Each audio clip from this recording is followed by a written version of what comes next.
All right, last video in this section. I don't know if you can tell, but I'm not really enjoying this. This stuff is really hard to teach. I don't feel like I'm doing a great job of it. If you're able to keep up with this, if this is making some sense to you, that's great.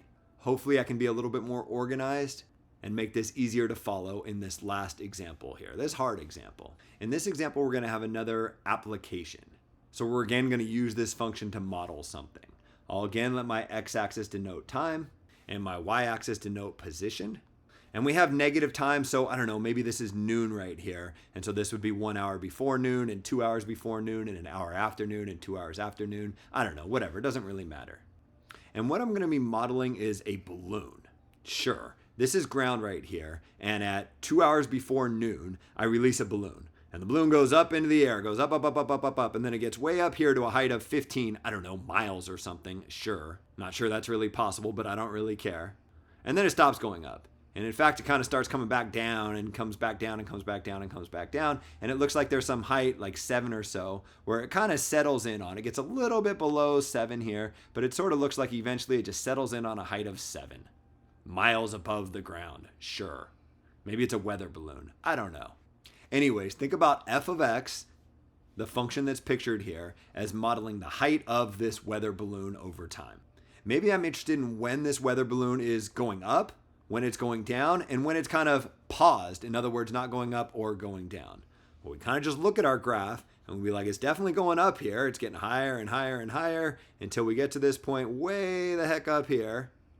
It looks like it happens at about 1 hour before noon, but I'm not positive, but that's kind of what it looks like. And then it starts coming back down. And it continues to come back down until some point, it's really hard to tell where, but maybe somewhere in here. And then it starts going up ever so slightly. I know this looks flat in here, but if you look super duper carefully, I think what you'll see is that the height 5 hours after noon is slightly higher than the height 4 hours after noon. And the height 6 hours after noon is slightly higher than the height 5 hours after noon. I think it is going up over here, even if you can't really see it on the graph. And when is it going down? Well, it's kind of going down in between these 2 points. From 1 hour before noon to roughly 4 hours after noon. What about paused? Well, it's paused when it's neither going up nor going down. It looks like it's paused 1 hour before noon. And then again at this point over here, which I'm ballparking to be about 4 hours after noon, but I'm not even positive. Here's where things get complicated. When is this thing accelerating? You might think that it's accelerating over here, but it's not. The rate that it's going up is getting slower and slower and slower. It's increasing for sure, but it's decelerating. If you look at how fast it's going up at this instant, it's going up a lot faster than it is at this instant. And at this instant, it's going up faster than it is at this instant. How can I tell that it's decelerating over this interval? Because the shape of this graph is concave down. It's going up when f prime of x is greater than 0, and it's going down when f prime of x is less than 0, and it's paused when f prime of x is equal to 0. But acceleration does not deal with f prime of x. It deals with the second derivative of x. And because the second derivative of x is less than 0 on this interval, I know that because it's concave down, it's decelerating on that interval. It's accelerating when f double prime of x is greater than 0, and it's neither accelerating nor decelerating when f double prime of x is equal to 0. Looking at my graph, I'm a math teacher, I'm fairly good at this, and even I have a hard time figuring out when this thing is concave up. It's definitely concave down on this region over here. I can kind of see that upside down bowl shape, and it continues to be concave down until somewhere over here, frankly, I don't know where. Maybe at 0, although I'm not really confident in that estimate. And at that point, it switches shape. The shape over on this side is concave up.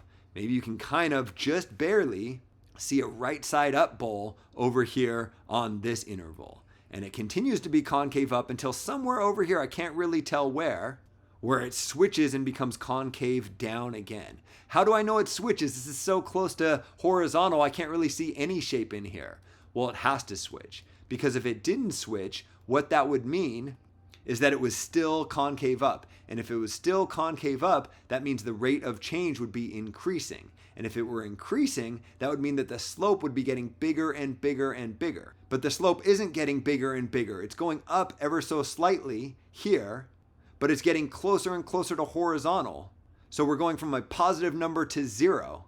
The change in the slope is negative, it must be concave down over here to end up with this horizontal height. The point of this example was supposed to be that it's really, really hard to tell from the graph when the first derivative is positive, negative, or zero, and it's even harder to tell when the second derivative is positive, negative, or zero. But fortunately, not only do we have the graph of this function, we have its equation.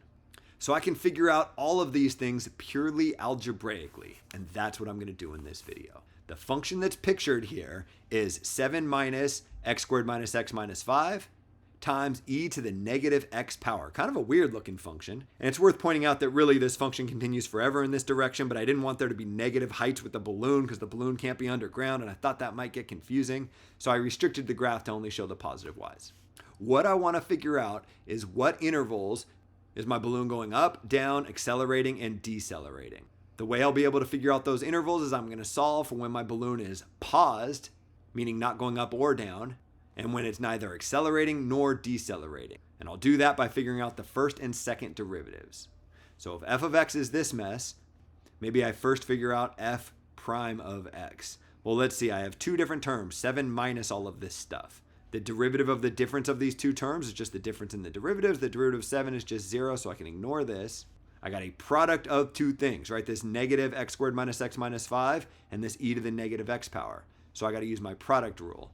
I got to take the derivative of the negative of x squared minus x minus 5, and then I multiply that by e to the negative x power. But then I'm not done. I have to add to that the derivative of that e to the negative x power, and then multiply that by the negative of x squared minus x minus 5.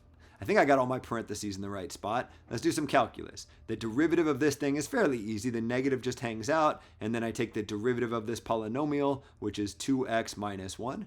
Now I'm going to leave the e to the negative x power alone, and now move on to the second half of my product rule. The derivative of e to the negative x power, using the chain rule, I first take care of the e to the x part. The derivative of e to the x is e to the x, so it's e raised up to, and then I leave the inner function, the negative x, completely all alone. But then I'm not done. I have to multiply by the derivative of that inner function, the derivative of negative x, which is just equal to negative 1. And then I leave this other function alone, the negative of x squared minus x minus 5. I hope I can clean this up because this is kind of ugly looking. A few things jump out to me. I could take this negative and distribute it through the parentheses if I wanted, and get negative 2x plus 1 times e to the negative x power. And then I could take this negative 1 and this negative 1 and cancel those guys out, so I could get x squared minus x minus 5 times this e to the negative x power. And maybe when it's written in this form, you recognize that each of these terms have an e to the negative x power in them.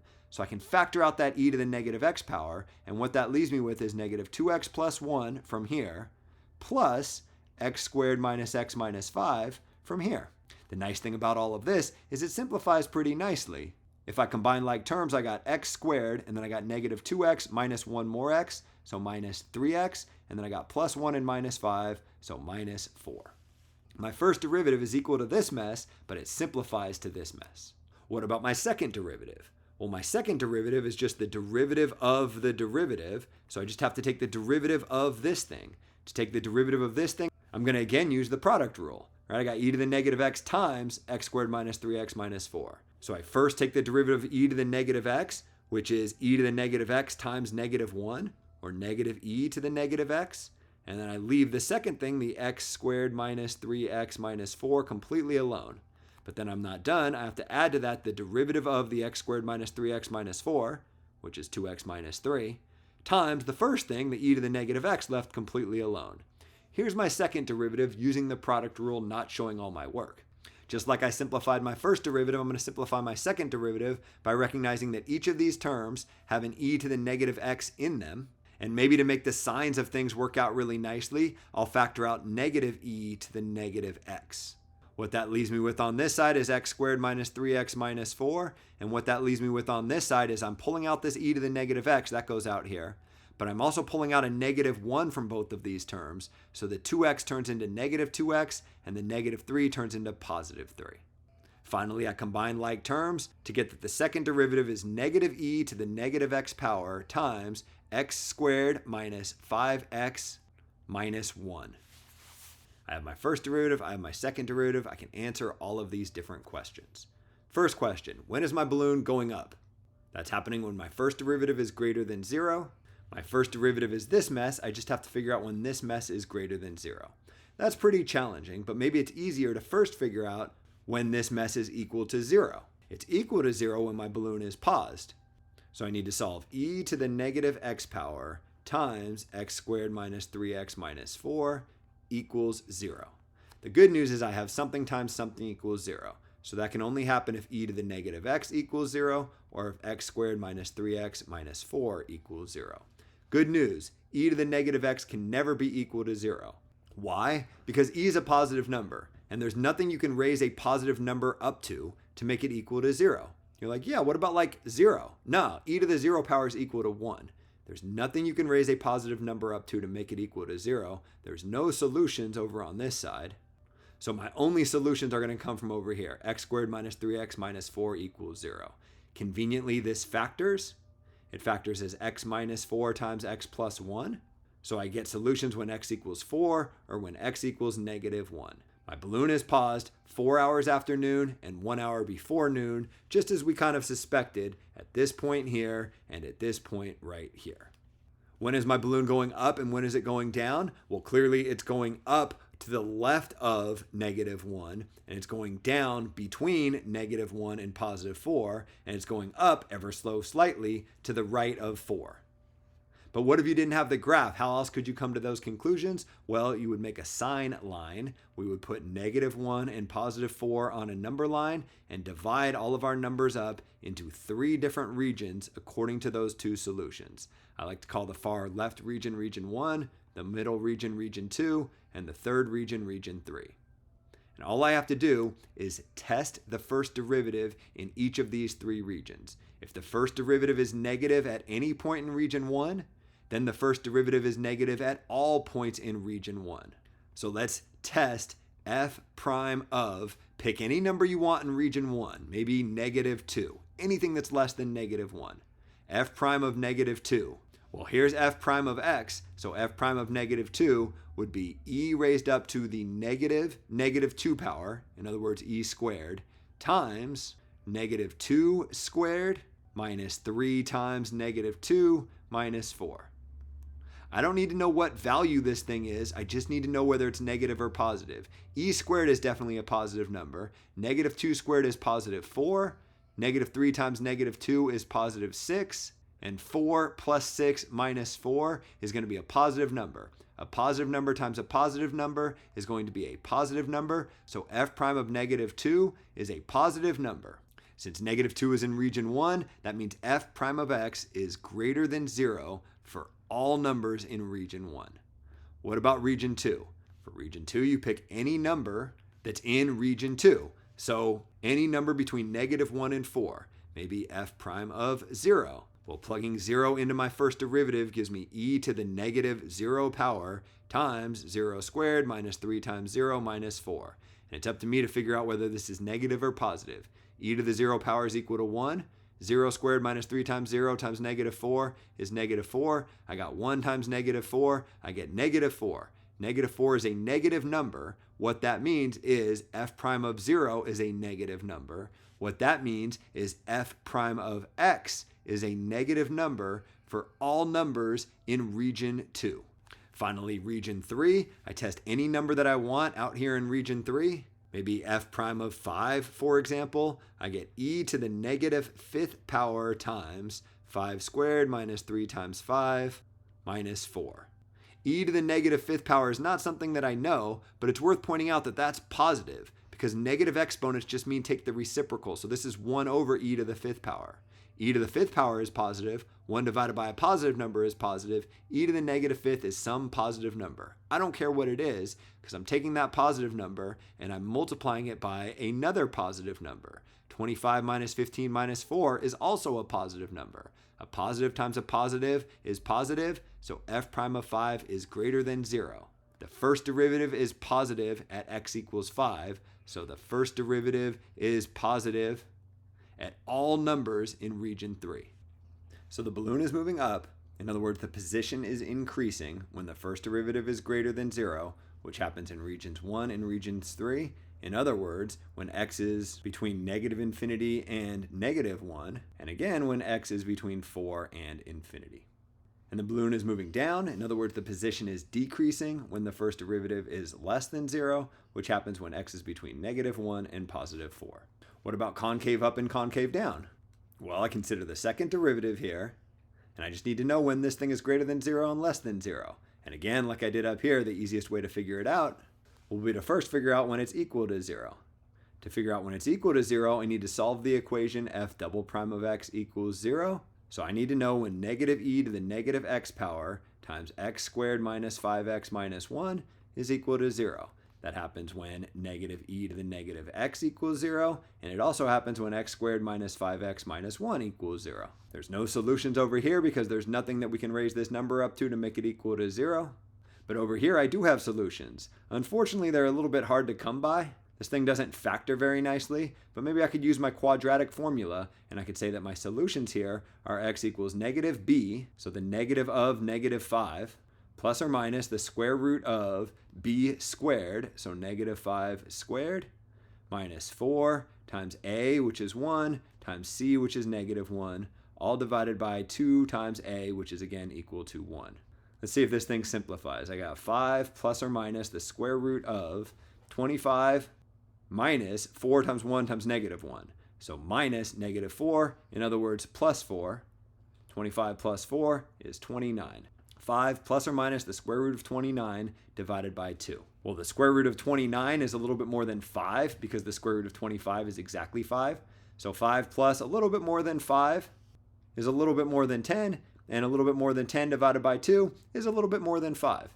And then again, square root of 29 is a little bit more than 5. 5 minus a little bit more than 5 is pretty close to 0, a little bit negative.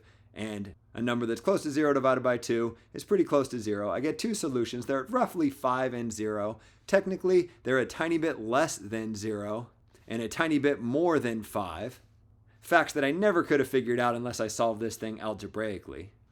Over here at 5 plus the square root of 29 divided by 2, I have an inflection point. And over here at 5 minus the square root of 29 divided by 2, I have another inflection point. I can tell by looking at the graph that to the left of this point, we're concave down. In between these 2 points, we're concave up. And to the right of this point, we're concave down. And we can verify all of that with, for the last time, a sine line. Kind of a pain. I want to take these two numbers, 5 minus the square root of 29 divided by 2, and 5 plus the square root of 29 divided by 2. And I want to break up my number line into 3 different regions according to those two numbers. Keep in mind that these numbers are pretty close to 0 and 5 respective. Region 1 is all of the numbers that are less than this number. To be safe, maybe I'll pick a number that's much less, like negative 10, and evaluate f double prime of negative 10 to figure out whether this is a negative number or a positive number. Well, f double prime of x is this expression, so f double prime of negative 10 would be negative e to the positive 10th power times negative 10 squared minus 5 times negative 10 minus 1. Remember, I don't need to know the value of this thing, I just need to know whether it's negative or positive. E to the 10th power is positive, the negative of a positive number is negative. So I have a negative number times this thing. Negative 10 squared is 100, and 100 plus 50 more is 150. Minus 1 leaves me at 149, but I don't care that it's 149. I just see that it's a positive number. A negative number times a positive number gives me a negative number. F double prime of negative 10 is less than 0. So the second derivative at negative 10 is a negative number, and therefore the second derivative at all points in region 1 is a negative number. What about region 2? For region 2, I have to pick any number in between these two guys. Remember, again, this is close to 0 and this is close to 5. So maybe I'll pick, 2. F double prime of 2. Is that negative or positive? I got negative e to the negative 2 power times 2 squared minus 5 times 2 minus 1. This thing is going to be negative because e to the negative 2 is positive and the negative of a positive number is negative. 4 minus 10 minus 1 is a negative number. A negative times a negative is a positive number. That means the second derivative at 2 is positive, and therefore the second derivative of all numbers in region 2 are positive. I'm low on room, but maybe I can do one more of these. Picking any number that I want in region 3, any number that I want that's greater than 5, I don't know, maybe 10, that usually works out pretty nicely. F double prime of 10 is going to be negative e to the negative 10th power times 10 squared minus 5 times 10 minus 1. Negative e to the negative 10, as we've seen a few times, is a negative number. 10 squared is 100, which is so big that even when I subtract 50 and then subtract another 1, I'm still at a positive number. A negative times a positive is a negative. The second derivative at 10 is a negative number, and therefore the second derivative at all numbers in region 3 is going to be a negative number. The balloon is accelerating when the second derivative is greater than 0, which happens in between these 2 points at which we had an inflection point. We're accelerating from 5 minus the square root of 29 over 2 up to 5 plus the square root of 29 over 2. Whereas we're decelerating when we're not in that interval, so negative infinity all the way up to 5 minus the square root of 29 over 2, and then again from 5 plus the square root of 29 over 2 all the way up to positive infinity. Neither accelerating nor decelerating at an inflection point, and we already solved for our inflection points. They're at 5 plus or minus the square root of 29 over 2, which would be my answer down here, and the end of this terrible video and this terrible section. Hope this went a little bit better for you than it went for me.